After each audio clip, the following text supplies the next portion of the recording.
Praise the Lord. आप सभी को प्रभु यीशु मसीह के अनुपम नाम में जय मसीह की। Praise the Lord, hallelujah. मैं सचमुच इस पूरे वर्ष के लिए परमेश्वर का धन्यवाद करना चाहूँगा कि न केवल मेरे जीवन में परंतु मेरे पूरे परिवार के जीवन में, मेरी पत्नी, मेरे दोनों बच्चे, मेरी मम्मी, मेरी बहन, एक्सटेंडेड फैमिली, लाजमी है कुछ लोगों को खोना भी पड़ा जो बहुत ही दिल के करीब थे, लेकिन तमाम खोने और पाने के बीच में परमेश्वर हमारे प्रति भला बना रहा।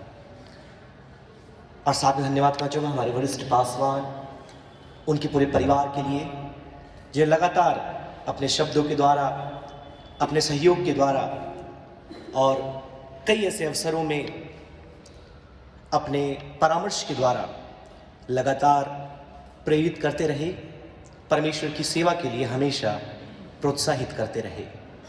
और साथ में कलीसिया के समस्त, विशेषकर कार्यकारिणी समिति के सदस्य, प्राचीन एवं पूरे विश्वासियों का धन्यवाद करना चाहेंगे जिन्होंने हमारे लिए लगातार प्रार्थना की, मध्यस्थी किया और हर समय अपने शब्दों के द्वारा हमें प्रोत्साहित करते रहे। आप सबके साथ संगति कर पाना सचमुच इस पूरे वर्ष में एक बड़ी आशीष हमारे और हमारे परिवार के लिए बनी रही। 10 मिनट है मेरे पास, सर ने 12 मिनट भी बोल दिया, 2 मिनट ऐड किया। नए वर्ष के बारे में जब हम सोचते हैं प्रियो कि आखिर क्या बात इस वर्ष को नई बनाती है, और ये विचार करना बहुत ज़रूरी है क्योंकि बहुत से लोगों ने जब गवाहियाँ दी, बहुत सी नई नई बातों को पाने की गवाही दी जो इस वर्ष पा चुके हैं, और कुछ लोगों ने प्रार्थना में ये कहा कि हमें आने वाले वर्ष में अच्छी सूची भी लोगों ने दी है। चिंता ना करें, हम प्रार्थना करेंगे, लेकिन ये प्रचार का समय है कि ये नई नई बातें हम अपने और अपने परिवार के जीवन में देखना चाहते हैं। लेकिन आप सचमुच यदि विचार करें आखिर कौन सी ऐसी बात है जो वर्ष को नया बनाती है, क्या है? किसी ने कहा है कि जिंदगी समय है और समय जिंदगी है। मतलब परमेश्वर ने यदि आपको कुछ और, मुझे लगता है, मिनट दे दिए तो आप नए साल में प्रवेश कर जाएंगे। अगर वो थोड़ा समय परमेश्वर ने आपसे ले लिया तो शायद हम नए वर्ष को देख नहीं पाएंगे। तो नए वर्ष को जो बात नया बनाता है, यदि उसको पूरे सिंपलेस्ट वर्ड में, सबसे सरल शब्द में यदि हम तोड़ने की कोशिश करें तो वो है समय। निश्चित तौर पर एक वर्ष की बात करें तो 365 दिन होते हैं, बहुत तेरे घंटे, सप्ताह, महीने उसमें आते हैं, लेकिन सारी बातों को आप तोड़ते हुए अंत में आप पहुंचे तो आपके हाथ में जो आएगा वो है समय। और यही वह मोहलत है जो परमेश्वर हम में से हर एक को देता है, जिसके कारण हम नए वर्ष में प्रवेश कर पाते हैं। और जब इस समय की बात करें प्रियो, बाइबल में एक बहुत ही दिलचस्प आयत है। मैं चाहूंगा कि यदि किसी को मिले तो ऊंची आवाज से पढ़े, मेरे पास अंग्रेजी की बाइबल है। इफिसियों की पत्री 5वां अध्याय उसकी 16 आयत मैं चाहूंगा कि आप में से कोई पढ़ने में सहायता करे। और अवसर को बहुमूल्य समझो क्योंकि दिन बुरे हैं। यहां पर जो अनुवाद हुआ है, कि अंग्रेजी की बाइबल है तो उसमें पढ़ दें। मेरे पास एक और हिंदी का अनुवाद है, मैं पढ़ूंगा वो। Making the most of your time या because the days are evil. क्योंकि अवसर और समय में अंतर होता है। अवसर के लिए जो शब्द हम अंग्रेजी में इस्तेमाल करते हैं वो है अपॉर्चुनिटी। मतलब परीक्षा आपके सामने यदि है तो वो परीक्षा आपके लिए एक अवसर है जिसमें आप उत्तीर्ण होकर हनी के समान फर्स्ट डिवीजन पास हो सकते हैं। यदि वो अवसर आपको नहीं मिला, परीक्षा देने का मौका ही नहीं मिला, समय आपके पास है लेकिन अवसर आपके पास नहीं है। ये जो हिंदी का अनुवाद है, कभी कभी इसको खोलता हूं मैं, HSS वर्जन। आप लोग की यू वर्जन जो हिंदी की एप्लीकेशन है बाइबल की, उसमें ये होगा। यहां लिखा है, समय का सदुपयोग करो क्योंकि यह दिन बुरे हैं। मेरे प्रियो, निश्चित तौर पर परमेश्वर से बहुत सी आशीषों को आपने पाया है, और मेरी यह प्रार्थना होगी कि आपकी हर एक मनोकामना और जो आशीष आप परमेश्वर से चाहते हैं इस वर्ष वो आपको दे। लेकिन मैं या कोई भी मनुष्य इस बात की गारंटी नहीं दे सकता कि वो बातें आपको मिलेंगी।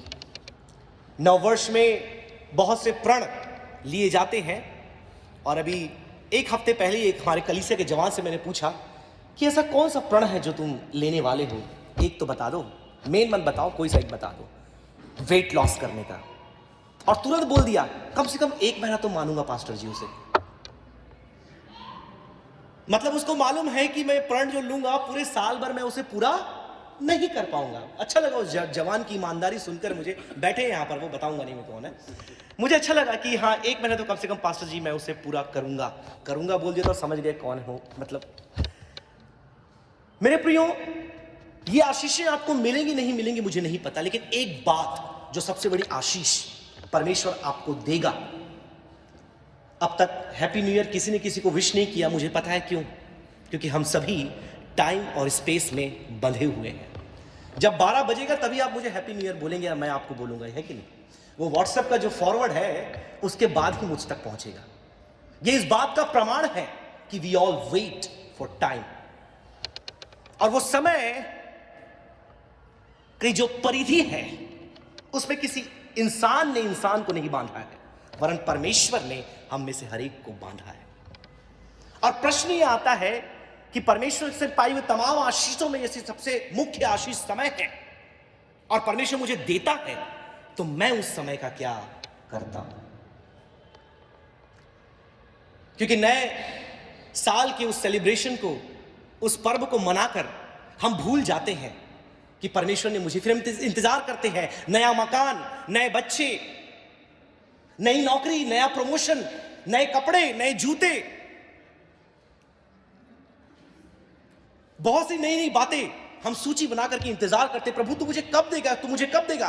परमेश्वर की आवाज वहां आती है, ये समय, ये पल जो मैंने तुझे दिया, तूने इसका क्या किया?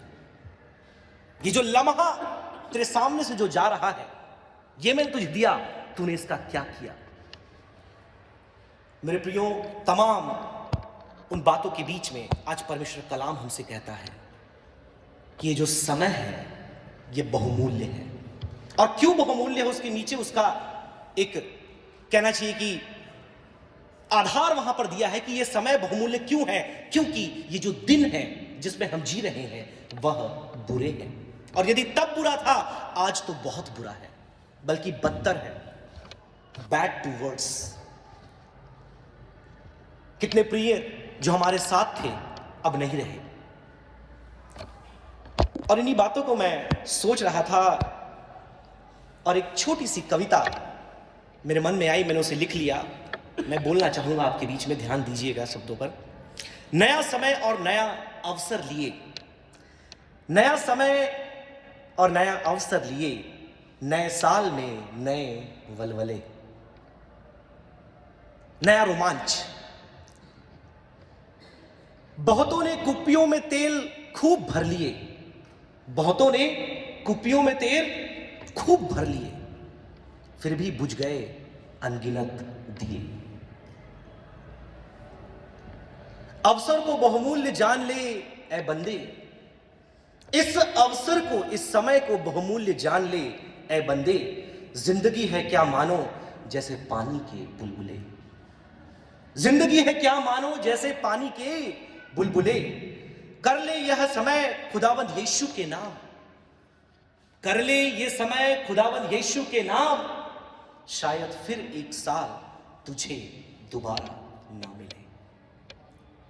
मेरे प्रियो, आज इस स्क्रीन के दिनों में, रियलिटी शोज के समय पर, तमाम प्रकार के रोमांच और मनोरंजन से भरी दुनिया में हम कई बार अपने समय को तिल तिल करके यूं ही गंवा देते हैं, और साल के अंत में आकर पश्चाताप करते हैं, पछतावा करते हैं कि आखिर इस साल मैंने परमेश्वर के लिए क्या किया।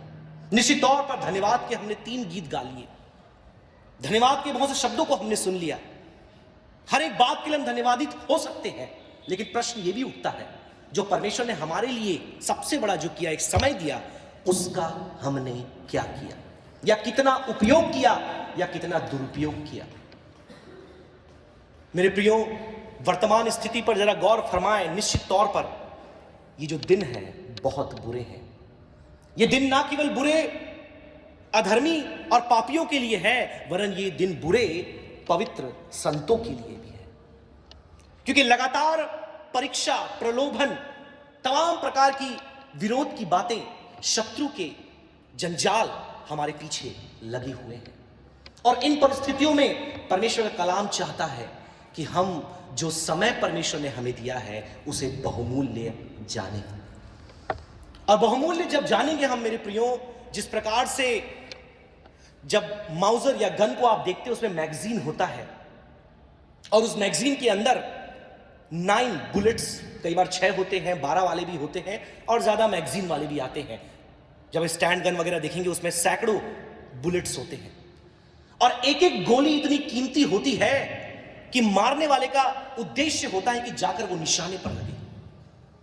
आज आपके मैगजीन में, आज आपके जेब में परमेश्वर ने पैसा दिया है कि नहीं दिया मुझे ये नहीं पता, लेकिन समय की गोली आज परमेश्वर ने आप में से हर एक को दिया है। वो समय आज आपके हाथ में है। कितना आपने गंवा दिया, उस पर पश्चाताप करने का समय अब आपके पास नहीं है। ये जो समय आपके सामने है, जवानों से कहना चाहूंगा, आप ये ना सोचें कि आपने अगर एक डिग्री कर ली, पढ़ाई कर ली तो आपने अपने आप को क्वालिफाइड बना लिया। अभी एक समय यह आने वाला है कि आपकी स्टडीज आउटडेटेड होने वाली है। अपने आप को अपग्रेड करना बहुत जरूरी। मिस्टर सुनील पीटर ने अपने और अपनी पत्नी के बारे में बताया कि कैसे चीजों में परिवर्तन आ रहा है और हमें अपने आप को अपग्रेड करने की आवश्यकता है। यदि नहीं करेंगे तो आप पीछे हट जाएंगे। इसलिए मैं कहना चाहता हूं एक वार्निंग के रूप में कि ये जो समय परमेश्वर आपको देने वाला है और उसने दे दिया, मैं तो ये विश्वास करता हूं, क्योंकि अब जो लोग यहां बैठे हैं कम से कम न्यू ईयर तो एक दूसरे को बोल ही पाएंगे। मेरी ये प्रार्थना और ये कामना और ये विश्वास है कि अब एक एक पल जो परमेश्वर आपको देने वाला है, आप उसके प्रति सजग, सतर्क और संयमी हो जाएंगे। और जिस प्रकार से निशाना लगाने वाला एक एक गोली को चुन चुन कर अपने टारगेट पर लगाता है, आप अपने समय को, अपने उद्देश्यों, अपने लक्ष्यों, अपने उस ड्रीम्स को पूरा करने के लिए, परमेश्वर को महिमा देने के लिए उस एक एक मिनट को, या उसको और डाइसेक्ट करें, सेकंड्स को, मिली सेकंड्स को, आप परमेश्वर की महिमा के लिए निवेश करेंगे। बहुत बार ऐसा हमारे सामने भी समय आता है कि जब कुछ बातों में, कहीं के मनोरंजन में, कहीं के संसार की बातों में समय लगने लगता है और फिर तुरंत एहसास होता है कि ये समय थोड़ा बैठकर हम वचन पढ़ लेते, ये समय थोड़ा बैठ करके हम परमेश्वर के लिए कुछ कर लेते, ये समय थोड़ा हम बैठ करके किसी के लिए प्रार्थना कर लेते, ये समय कुछ समय हम लगा करके परमेश्वर की बातों में विचार कर लेते। शैतान यदि आपसे कुछ चाहता है, मैं सच बोलना चाहता हूं आपसे, यदि शैतान आपसे कुछ चाहता है तो केवल एक ही चीज है, आपका समय। और बस वो आपका समय यदि चुरा ले, उसने आपसे सब कुछ चुरा लिया। आपकी पूरी जिंदगी चुरा ली उसने, आपकी पूरी आशीषें चुरा ली उसने। मेरे प्रियो, जब कुछ ही पल हमारे सामने हैं वर्ष 2022 को अलविदा कहने के लिए, ये मेरी आग्रह गुजारिश है आप सभी से कि अपने अपने जीवनों को जांचें मेरे प्रियो। और इससे पहले कि नए वर्ष में हम प्रवेश करें, ये प्रण हम लें कि प्रभु हर एक पल, हर एक मिनट अब जो मुझे मिलने वाला है, मैं ये तेरी महिमा के लिए खर्च करूंगा, ये मैं तेरी महिमा के लिए दूंगा। और जहां भी मुझे शैतान फुसलाने, बहलाने, बहकाने के लिए थोड़ा भी कुछ ऐसी बातें मेरी स्क्रीन पर या मेरे सामने, चाहे मित्रों के द्वारा, परिवार वालों के द्वारा कहीं उधर लेकर के आए, मैं तुरंत अपना रास्ता मोड़ लूंगा। अब परमेश्वर की सेवा में, उसके वचन में, उसकी प्रार्थना में, उसकी आराधना में और उसकी बातों में अपने आप को लगाऊंगा। प्रभु इस लघु संदेश के द्वारा आप सबको बहुत ऐसे आशीष दें।